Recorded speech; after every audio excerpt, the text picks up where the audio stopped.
What's up, amigos? Commander Jaime here today, and I'm excited to have another topping player on the channel, and his name is NaruSamurai. So, Naru, do you want to say hi, and also how many tops you got on your BCS?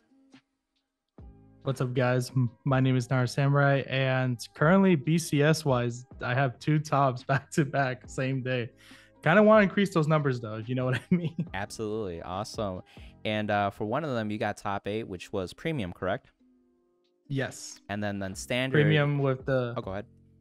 What's that? Premium with the infamous MFD. Exactly. Oh yeah, I gotta love it. You might as well take advantage of it at the time, right? Now I don't think we can't use either decks that we top with, but it's all good. And for standard though, you got second place overall, right? Yes, second place with Thegrea. Awesome. So what does that mean? Does that mean that you qualify for Worlds? Yes, right here, my lovely baby. Oh, you got the trophy too for Worlds. Oh yeah. Got one too right here. But this is more for you. Go ahead. Did you get the play mats? Because I didn't get the play mats. No, they did not have them on hand, so I am still waiting in the mail. Otherwise, you'll see them in the background. But they'll come, I'm sure. Boucher was pretty good on that too. So that's awesome. Again, congrats for qualifying for Worlds. It's a big achievement too, and pretty much the whole community too, so that's awesome. So really how I break down with the interviews, I talk about a little bit of where you came from, dive more into your deck list and those types of questions, and then at the end just kind of wrap it up, so that way the viewers can even have a takeaway for themselves too. So the first question, you know, like, where are you from exactly? Like, what kind of local community do you come from as well? So that's actually a long one. I apologize in advance. Sure. I originally came from Miami, Florida, where I was born and raised, and I started playing trading card games toward the end of middle school, start of high school. Within there, I had a small community already of Vanguard players. They showed me the ropes when I started going to like a CrossFit gym. One guy showed me Vanguard, and I kind of was hooked on day one. I played that all through high school, college, kept playing it. College was when I went to Central Florida, to Lakeland, Florida, which is currently where I live now. And I've been playing all of Central, and I kind of like build myself to know the whole community of Florida. I see. That's a big thing. I can thank Kingslayer Cards for that one, because it's actually ran by my friend who I knew since high school. And then you know, it's just crazy how far in the community I just know everybody. And so I kind of get playtesting online with them, in person, at his events, like anywhere. So that's kind of my background. I'm the Florida guy who's been everywhere playing with different Floridians. That's really cool. You know, you said Kingslayer Cards, so they've done a lot of great stuff in the past like 6 months, really. They have a lot of players that, you know, have been topping in BCSs, and they also have like their 2K Invitational. I think they just had it actually.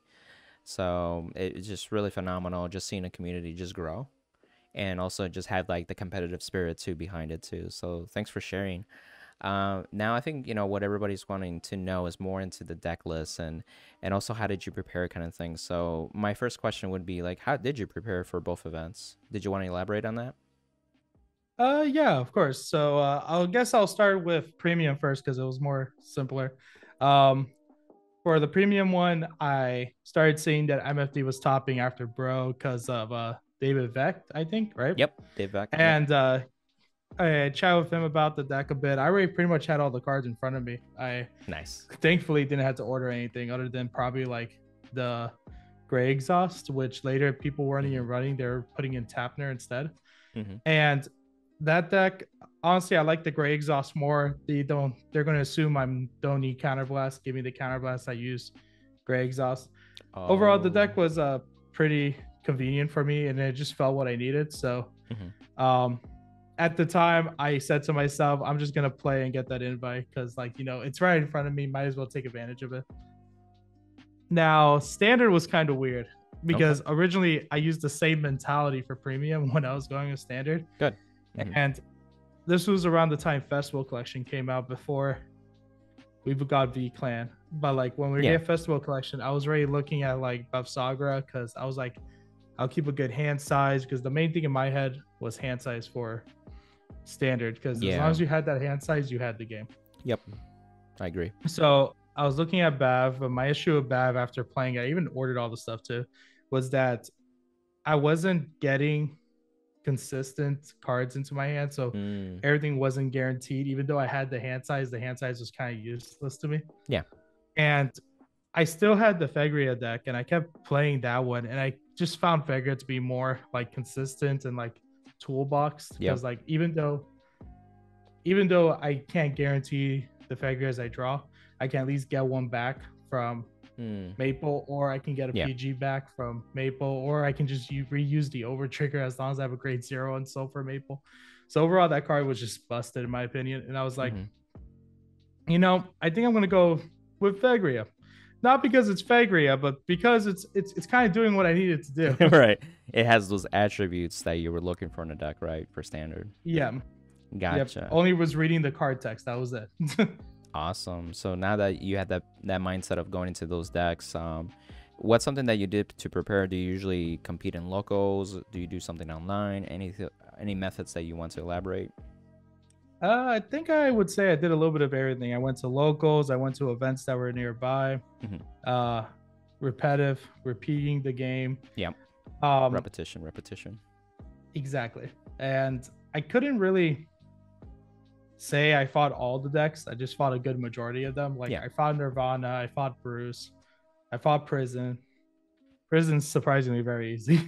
Because like as long as I give them the cards I want into the prison, I can keep using their skills as much as I want. That's true. So like any of the cards, like example was Drilling Angel, or Drilling Angel doesn't need to be called from hand, it can just be called. So as long as it's in the prison, I can call it out, activate it. Arthin protected all my units, so when they had to choose two, if Arthin was on the field, Arthin was like the only one chosen. So I had advantage there. And there were just, I think one deck I didn't get to fight before going into BCS was Kyrie, and slightly regret it, but you know, it worked. I'll get more into that later. Awesome. Which we can start diving more into the deck details themselves too. We'll start with standard with Thegrea. What was your winning image for that deck, and then is there any other cards that you want to point out specifically too? I think my winning image, and I probably said it a few times, was hand size. That was the biggest thing in my head, right? Because like I knew that if they were to hit the over and their hand size was massive, I had no point in playing the rest of the game. Specifically for Stoicheia, Keter, and Dragon Empire. Those cards, like the second you get the over, their hand just increases massively, and like the game just pretty much seems one-sided. Now remember, this is all offensively. If they hit it defensively, I don't really care. Right. No, that makes a lot of sense with the hand size. Go ahead. Try to remember. So actually with Thegrea, like I said, hand size, Maple was just like the biggest important tool that I needed. And if I needed Maple, I needed the Thegreas in hand. I did a little bit of kind of just pretty much copying what Dave did for one of his events. And I had pretty much the same exact list. I think I only had like one card, probably like more than the other. And I won with that. But one thing I really did enjoy of it was just like the access that Maple gave me. I ran 2 more grade 3s, which were the Bastion ones that said that if you Persona Road this turn, it can boost from the back row. And then if something stood in front of it, stand himself. And there's times I even had him where I just discarded him, used Drilling Angel, put him into Soul. Even if I don't see another copy of him, I'm still just going to like Soul Blast it out for Maple to get a Thegrea in hand and keep the Persona ride going. Gotcha. If I didn't see that Maple, the game was going to be kind of rough. Yeah.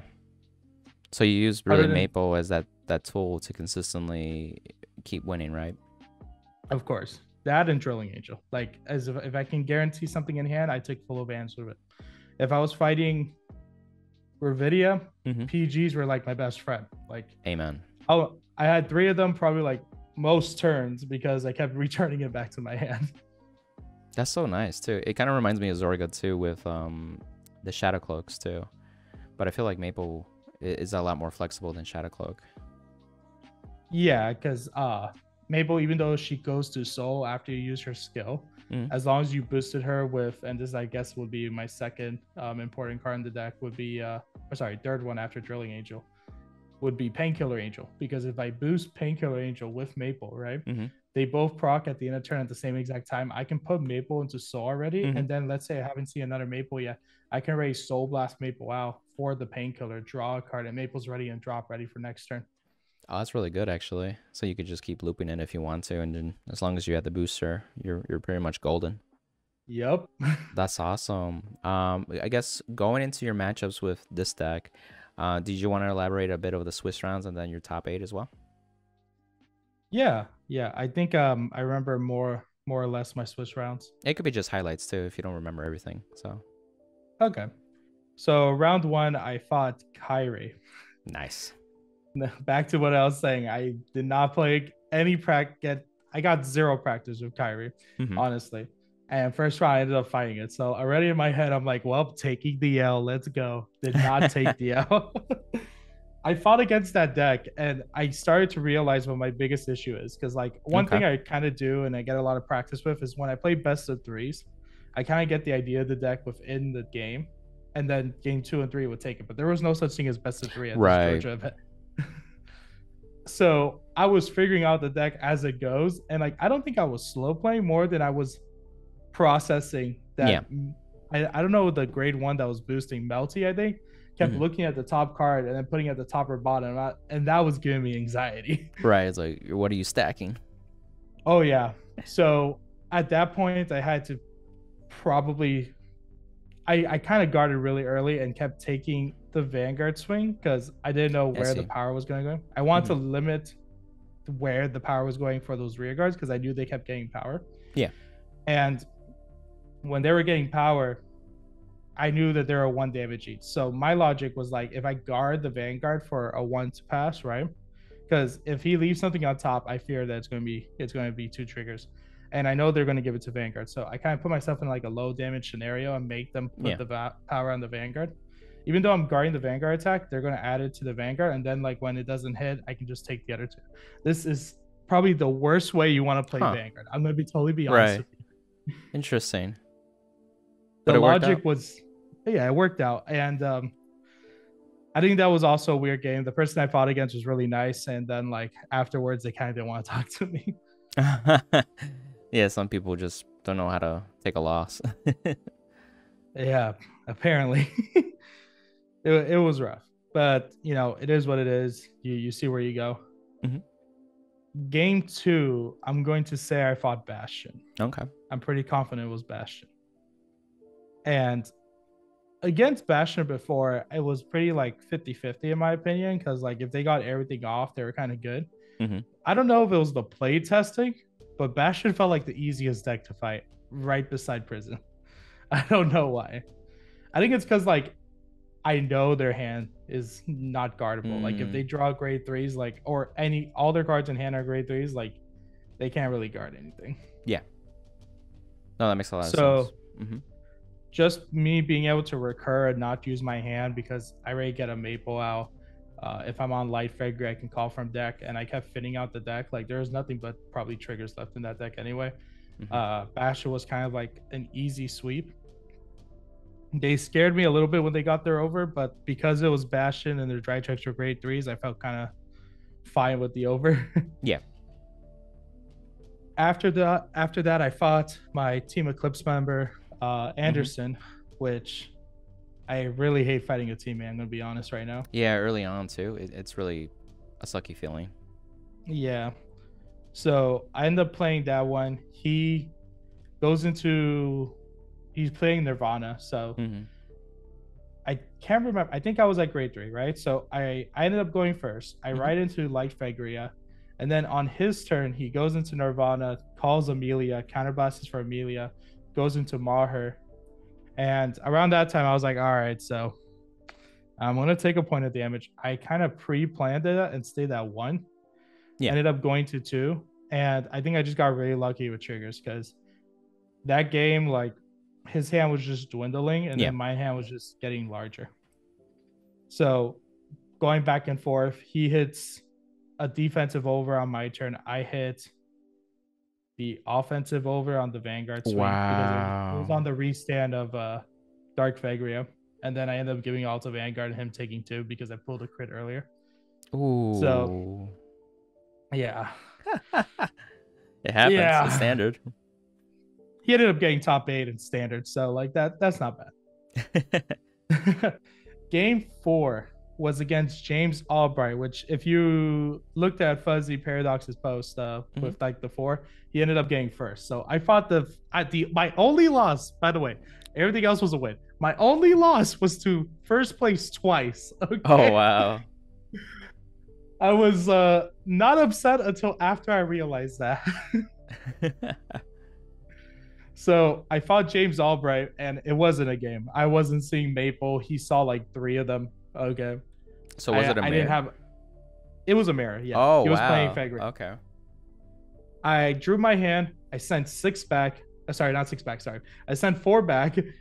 Drew, still no Maple. Drew for turn, no Maple. Went all the way to light Thegrea, topped, I think 5 or 7. I haven't played the deck since BCS because I'm afraid to.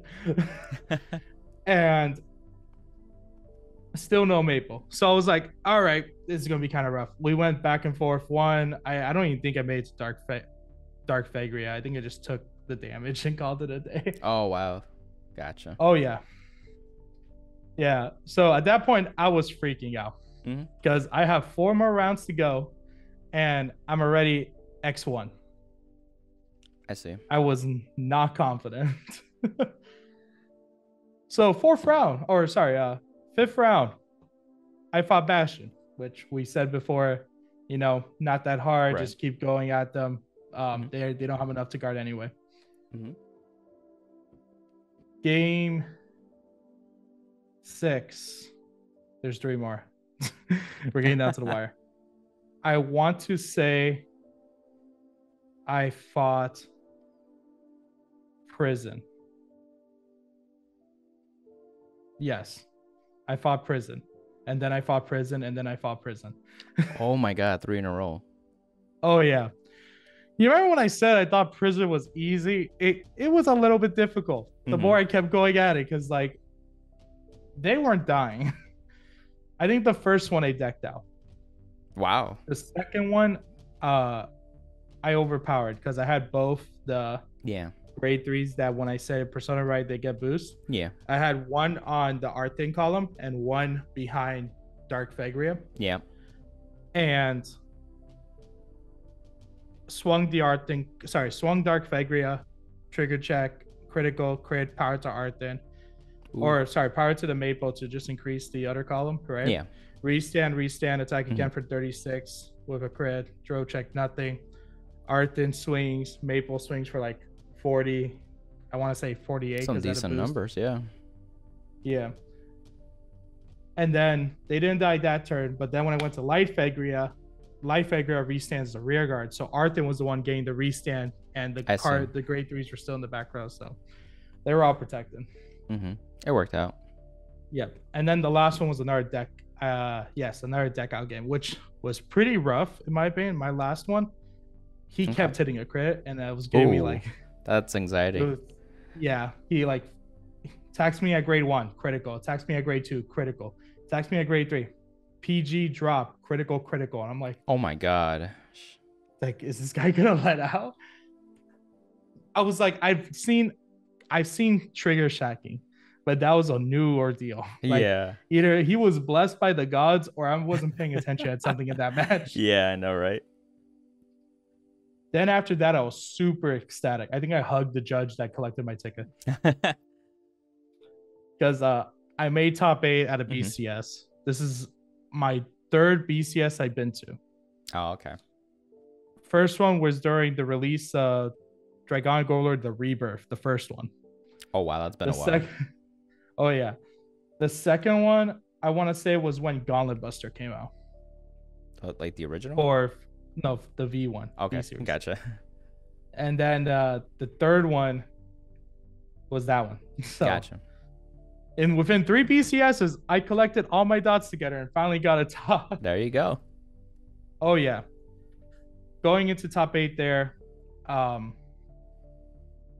I did not know what I was expecting. Like, I saw a few people I knew. Like I said, my friend that's part of my team, Eclipse, was there. Anderson, which was playing Nirvana. He made it in. Yep. There was Hollis, I think, from Georgia. Nice.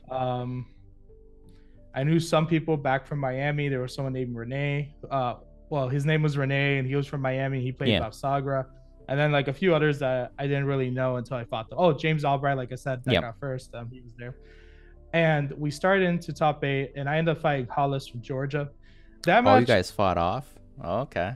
Yeah. So, I mean, I passed deck check. Deck check was fine. Like, but top 8, I fought Hollis in Georgia, which was a kind of a weird match because he missed the timing of Inlet Dragon and didn't put it to Soul, but I already drew in Persona Road. So, like, I didn't want to be that guy. Turn. Gotcha. Yeah, I already started my turn. I drew and I rode and I drew a card. So I already drawn twice, and like we're kind of in top cut. Yeah.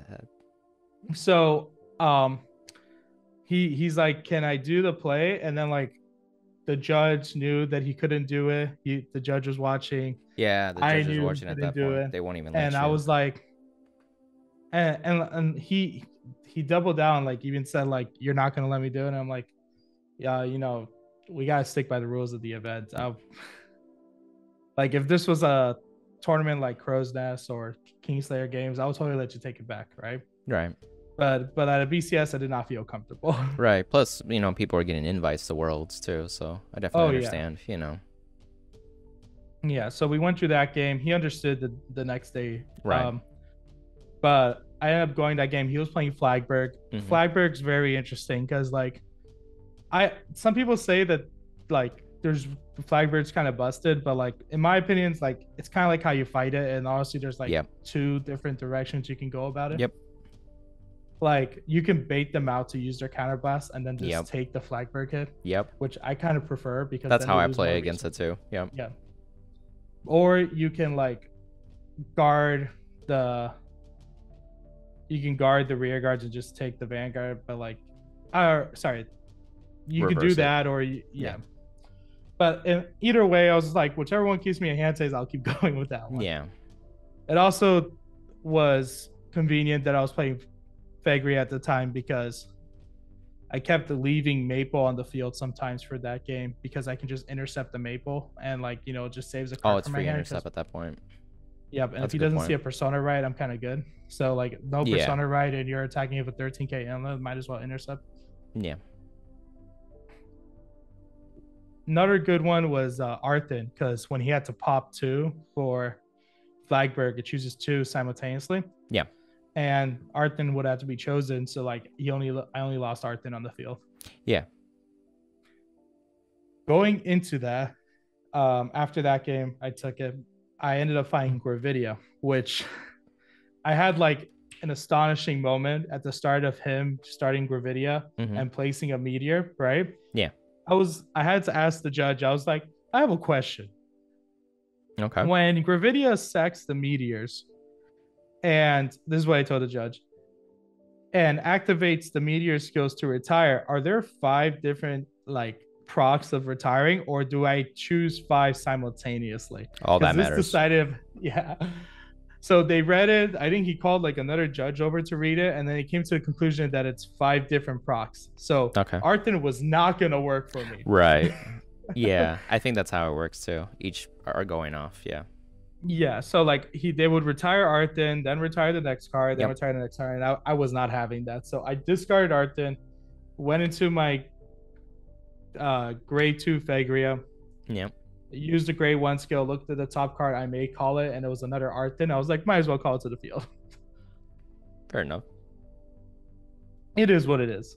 But in that match, it was kind of weird. So I was going in for my turn, and like I go into my grade 3 turn, which is Light Thegrea, activate skill, get whatever I need in hand. Yep. Then I swung with Light Thegrea, didn't check any triggers, and then they pulled over. Ooh. Which is rough when it's your first attack, because they did not lose a single card in hand. They also did not take any damage. They drew an additional card.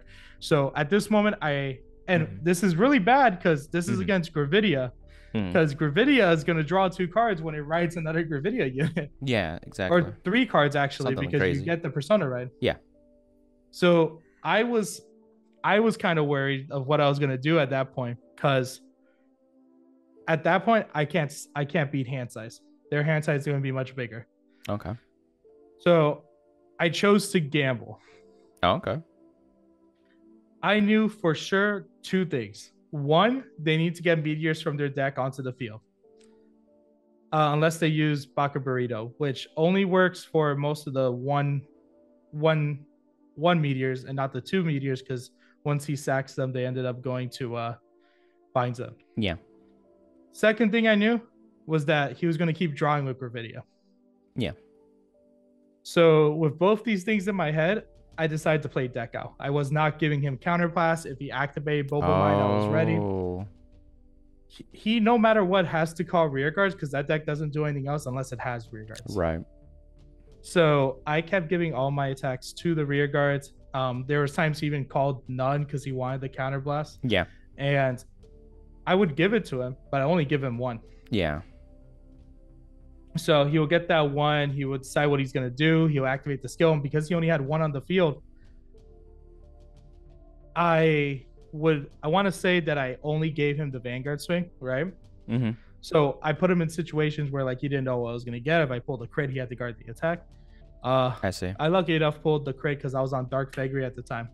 So Dark Thegrea was attacking with 2 damage on the second swing, and he was already at 4, 3 face down, 1 counterblast. So he ended up guarding that attack, and like he didn't have really much to play with next turn. He Persona Row, drew 2. I guess he drew 2 triggers because he didn't call them out.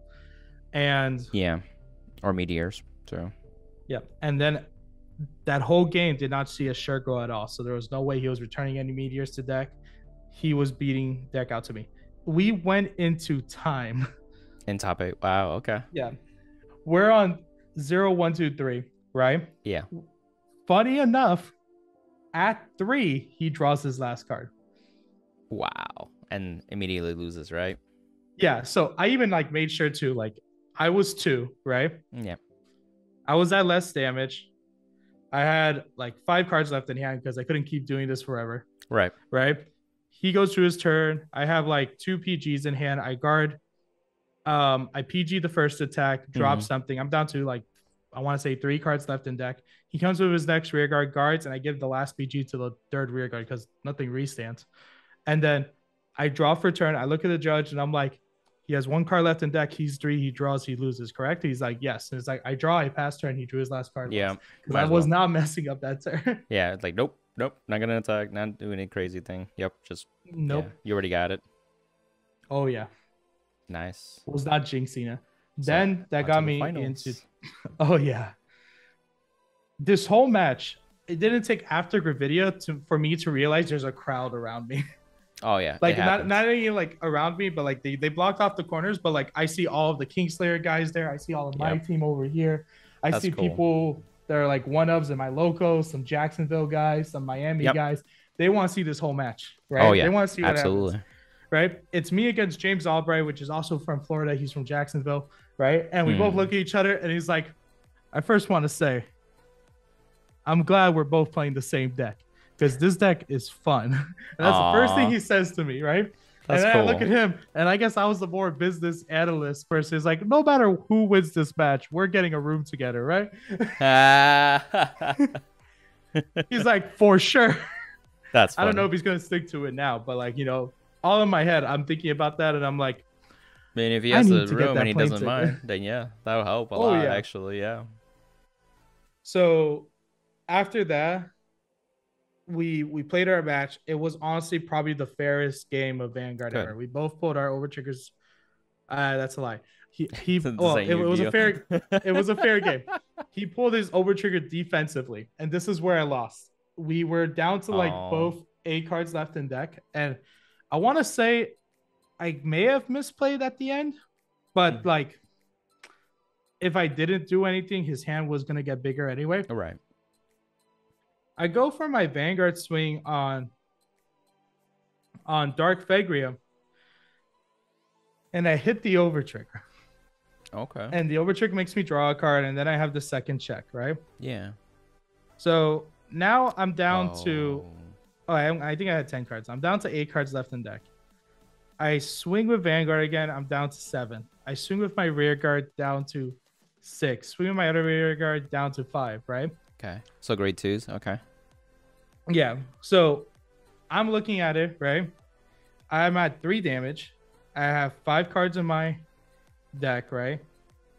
If I draw for turn, I'm at 4. If I persona right, I'm down to 3. Yeah.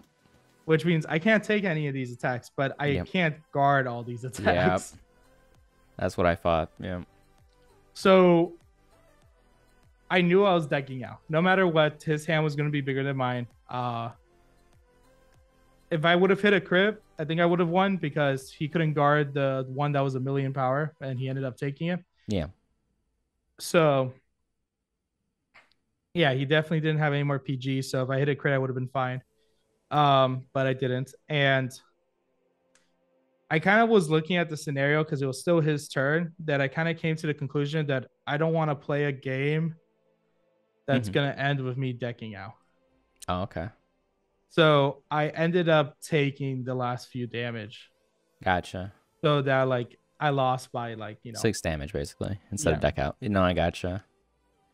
And like I felt good about that. Like I wasn't upset that I lost. I mean, hell, who gets to say that they got second place at a BCS and go to Worlds? Yeah, absolutely. Right. That's still a great accomplishment, So definitely kudos to yourself. Awesome. And then did you want to dive into the premium format now? I think I'll just go quick because we know what MFD does. Sure. Go ahead and take a breeze if you want. Yeah. First round, fought one of my Team Eclipse members playing Highlander. Ended up winning that one because he didn't see his grade 3 Vanguard. Ended up riding Q-tier as his Vanguard, which is not fun. Yeah, that hurts. Yeah. Second game against Tachi's, won that one. Third game against God, I can't remember. I will just skip that one. Fourth game against what's his name? I'm so sorry, Charlie. I fought Card Dweeb round 4. Yeah. Yep. You said Tachi is it Charlie?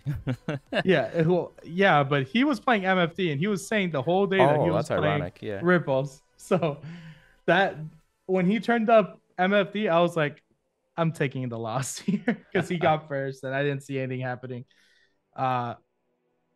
Next round, I can't remember. Following round, fought Spike Brothers.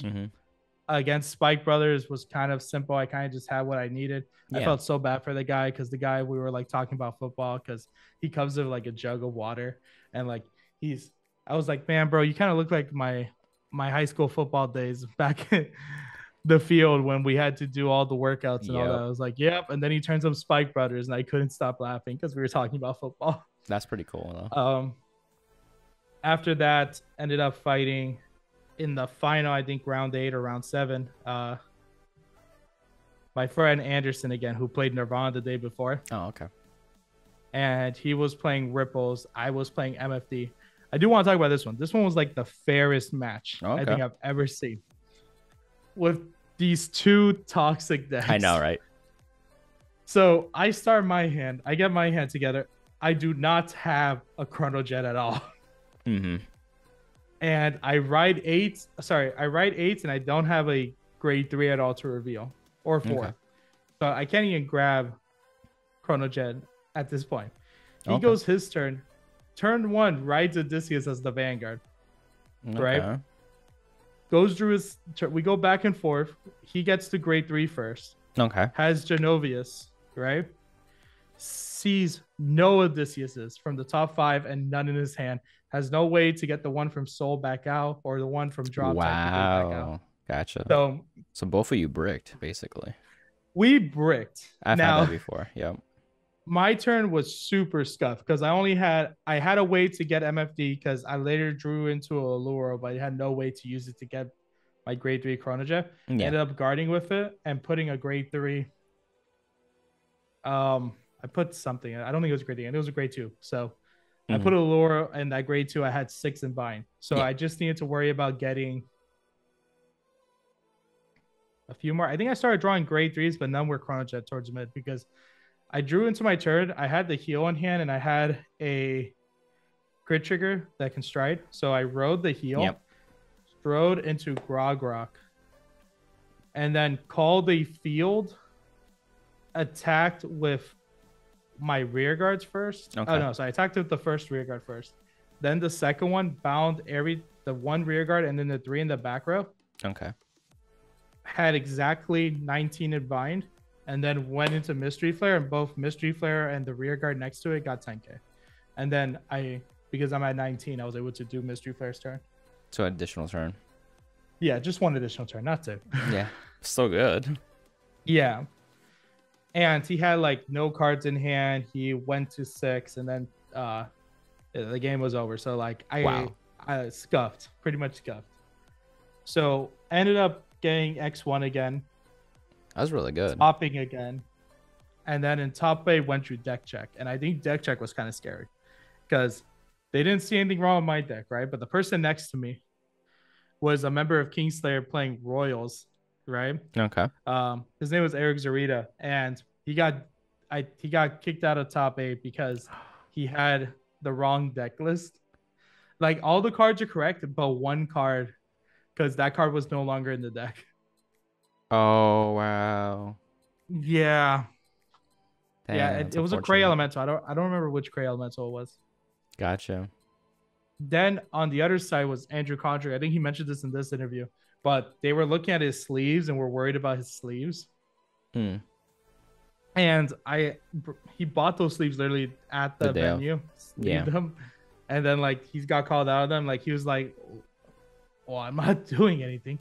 It's super weird too because I don't understand the logic because they were saying that like so it was one of those dual color matte sleeves from Dragon Shield. Okay. Which, if like the top is green, for example, and the inside is black, it curves into the black. So like there's some of the green on the face of the card that you see on the sides, right? Yeah.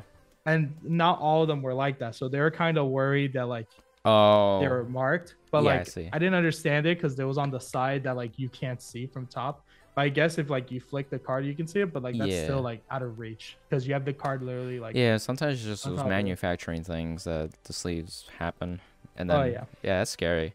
Ty Smith had the same issue too, and then his sleeves were just like manufactured like differently, and it makes for these moments very scary to go through. Oh yeah, because you did nothing wrong. So yeah, exactly. So like that was like the horror deal. It was the longest deck check I think I've ever seen. After that, we went to top 8. Around this time, like I kind of wasn't feeling well because I don't know, I was feeling sick to my stomach. I think it was because all the fatigue from day 1 and was setting in, and then like day 2, I just wasn't having it, and I was fighting against Condrick. Yeah, Andrew Condrick, and it was kind of weird because like I was playing the match, and then like I was thinking to myself, and I'm like, I don't think I can go another 2 games or after this. So I kind of was done already. So yeah. So your performance was degrading at that point, basically. Yeah. Like I was very like delirious, kind of. It can happen. And I kind of looked at it, and like I was at the point of about to take the game, and like I kind of looked at Andrew, and I was like, I can see the match.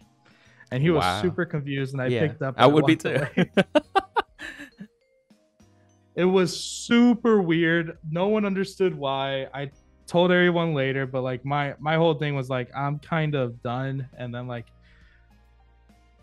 I think number one thing was like, I feared that I was going to like, you know, like hurl or puke or something in the middle of like top cut, and then like I would have to be remembered in BCS as that person. Is that one guy that puked or something? Oh yeah. Yeah, I understand.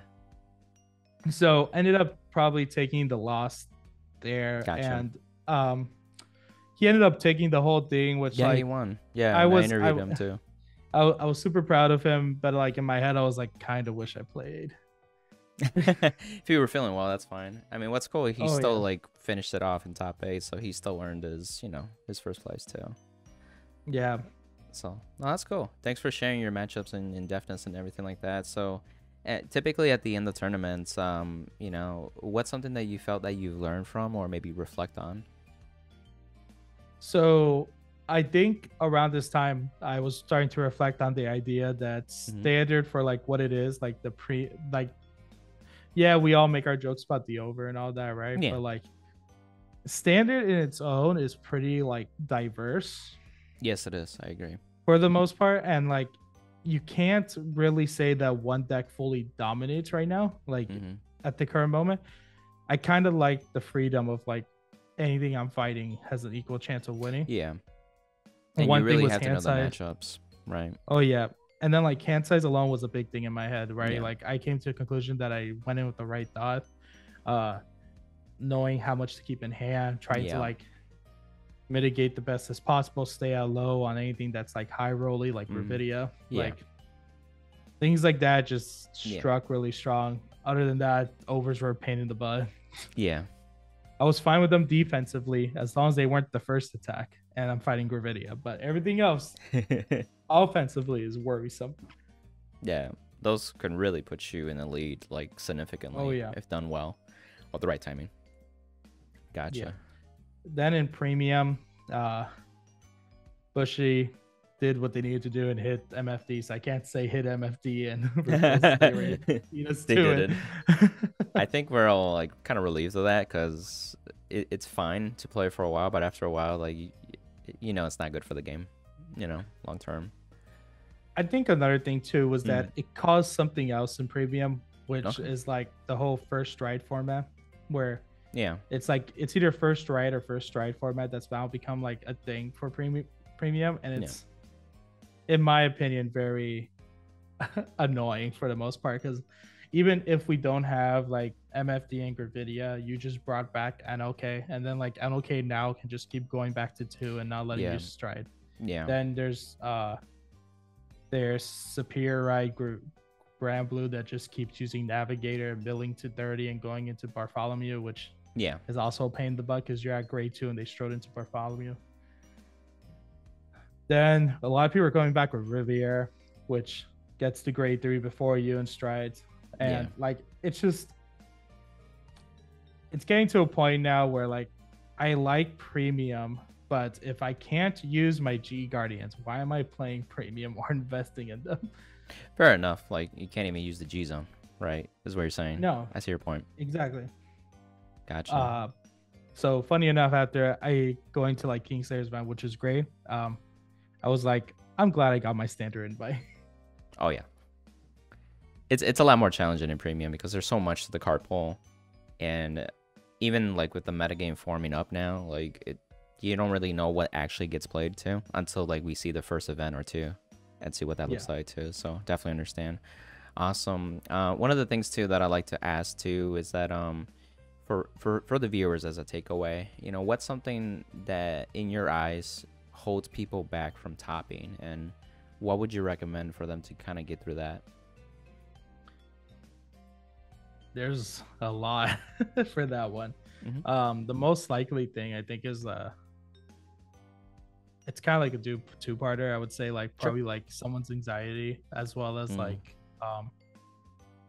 their attention, right? So no matter what, you can be probably like the best player in locals, right? But if you go in worried about what's happening, hoping for like this big result to happen going into the tournament and like building it up, and then you take a loss and all that, your anxiety is going to build up on it. Right? And then you're going to misplay on your comeback, trying to not take another loss, and then overall you're probably going to take the L anyway for the game, because your whole thought is you got to win, you got to win, you got to win. That weekend I already knew MFD was like my ticket, right? So when I played the whole standard match, I did not go in thinking I was going to win any games. Like I said before, I came in with Bob's. My first thought was play Bob Sagra, practice Bob Sagra, go into premium Bob Sagra. Ended up last minute putting in Thegrea and was like, I'm going in with Thegrea. Both lists were there. I created both lists. The survey took the Thegrea one.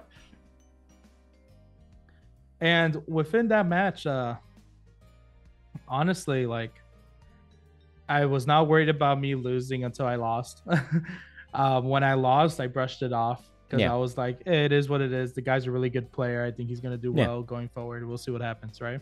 Ended up kept winning games back to back and little did I know, I blinked and I was in top 8. Right? Yep. If you go in with the intention that you did all that you can, right? And you just focus on yourself and how you play, you'll see a substantial increase in how well you do. But like if you're always going in the dots that I gotta win, you're not paying attention to what you're doing. You're not paying attention to what your opponent's doing. Yep. And you're just overall just gonna build off error over error. Yeah. It's a frustrating place to be too, because like it's exhausting just thinking about that. Like I can't take a loss, or I can't make a mistake, and it takes the fun out of it too. Exactly. And like I understand BCS event, you only have one shot, there's only one game, you're not playing a best of 3. But like, you know, it is what it is. You came in there, like if you came alone, I understand, but like if you went in with friends and all that, like look at it as a trip. Like you're there to be with everybody. Road trip. You're not there to experience, meet people, meet the fans. And if you top, and you see where it goes. Like I understand some people when they're playing teams too, like, you know, they're required to win, right? But like honestly, I see. Yeah, like, the expectation. Yeah, you all are required to win, and there's more than the amount of tops that are available. So like, you know, you take your wins where you can, is best I can say. No, absolutely. You know, thanks for sharing that. That's big too, because I feel like that's literally sometimes the thing that holds people back from actually getting their first top too. So thanks for sharing that insight too. One of the things that I like to mention too, like, you know, there's Metafy as a coaching platform. Would you recommend Metafy to help players out? So I'll be honest, I looked at a YouTube video of how Metafy works. Oh yeah. And in all honesty, it's not much different from like a tutoring session. Right, exactly. I honestly think it'll be really good for players that want to build off their confidence, right? Like increase it. Like I was saying, build off that anxiety issue. Talk to someone who's played in many to get an idea. I would say Metafy is a really good thing. To those that like already kind of built and already know what they're doing, you can check out a Metafy and talk with someone, right? But if you feel confident in your ability, like I wouldn't use it as a crutch. Gotcha. Yeah, no, that's good. You know, I appreciate that too, because sometimes like that's sometimes what people need really is like the self-confidence going into a tournament, and just having a coach or even like a strong second opinion from another high caliber player makes the difference. You know? I mean, everyone wants that confidence from Commander Jaime coming in and be like, good job, my dude. Good job, amigo. Exactly. No, I appreciate and that. Like what I mean by crutch, I'm not saying Metafy is bad. I just mean that like, you know, if you don't do well, don't look at the person that was on Metafy as the problem. Oh, right. Yeah, exactly. Yeah, take responsibility for your actions and good 100% wins or losses, right? No, definitely. No, that's good, because like it is kind of like a tutoring session where people can really grow from it. It doesn't mean that you're guaranteed success, but you're better than you were before, you know? Exactly. That's the whole point of it too. And I've had a few students too where like I treat them as adults, you know, and sometimes they just need like a talk or something about a deck or something or some matchups, and they're good to go. It could be as simple as that, right?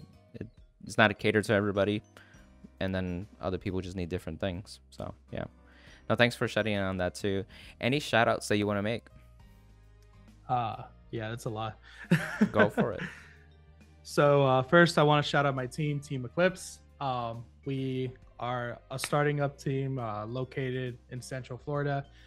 Currently there's 6 of us as members. We're looking to increase. We're not taking applications, more than like we're keeping an eye on people and checking them out. Other than that, I want to thank every single one of them. They've been great members. Shout out to you, Anderson, Matt, Nick, Connor recently changed teams, but I gotta shout out Connor. Jaron, you've been awesome. And Logan, boss. You need to get to an event, and I know you're gonna do well. So wishing you the best. Other than that, I want to also shout out Kingslayer. They're an amazing group of people. I play test with them a good majority of the time, as well as my own team. They're great. We're pretty much sister teams. We go out to events with each other. We go into the same Airbnb. Cool. So where it's kind of like overall like a huge house of Vanguard people. So that's really cool. It's really awesome. It's kind of like MTV if we ever get recording going on. That's hilarious. Yeah, so just wanted to thank Richard Garcia from there. Condrick, you're awesome, man. We gotta play test some more. Marshall, Hard Ali, Eric Zarita, Ethan. I forgot your last name. I apologize in advance. That's pretty much it. If I forgot anyone, Peter, James, you guys too. Hopefully, I didn't forget anybody. Your brothers, Richard, and yeah, everyone else from Kingston. You guys have been awesome. You guys make the events fun. We're pretty much a big family, and then that's pretty much it on announcements. If I missed anyone, I mean YouTube. Don't worry. You guys are all awesome. I'm gonna be totally awesome. My community is huge. It's big. All That's the a good Tampa thing. guys. It's a good problem to have. Like it's a good everyone's problem to have. you call everyone amigo, but everyone's family in my eyes, right? Absolutely. So like, you know, you go in, you have fun, and you see where things go. You guys are always play testing, giving your dots, your opinions, your next dot. Look, if someone came up to me and was like, have you thought putting chaos and messiahs? And I'll be like, let's run it. I mean, all I can say is probably not. Yeah. But yeah, just want to get all those shout outs out. You guys all been great.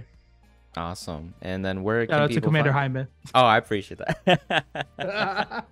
I appreciate that. I was gonna say, where can people find you on social media? So I'm gonna be honest, it's not really quite hard. My name is NaruSamurai. You can check me out on Twitter under the same name, YouTube as well. Naru as in Narukami. Just remove the kami, and then Samurai. SAMUAIR. There's a little logo right there you can't really read, but if you see that little character. Oh, wait a minute. Hold on. Oh, the backside. Naru the Sensei. Nice. Yeah. Forgot about that. That's pretty cool. Yeah. So yeah, you guys can catch me there. Whatever works. But you're gonna notice I don't have a lot of videos up. That's gonna change. I have things kind of rolling, talking to different people. I'm trying to work on big videos, but if I work on big videos, short videos don't get out. Yeah, no. So you gotta work Find with a what you balance got. in So that too. Yep. Gotta find that balance. I'm gonna be totally honest. But yeah. Awesome, my man. So thanks again for hopping onto the channel for the interview, and congrats again to you. And I look forward to actually see you in person, bro. We've been chatting virtually for over 2 years, I think now, and it'll be cool to actually see and meet the face and everything, bro. So I think I made your first logo, or like your first like my design overlay. Yes, yeah. yes, you did. You made my first overlay. I recently just updated it, and I had to learn for myself. But it's a good learning experience. But it helped a lot, so I always appreciate your help too. No problem. So for the viewers, thanks again for watching, and until the next one, amigos. Bye. Peace, guys.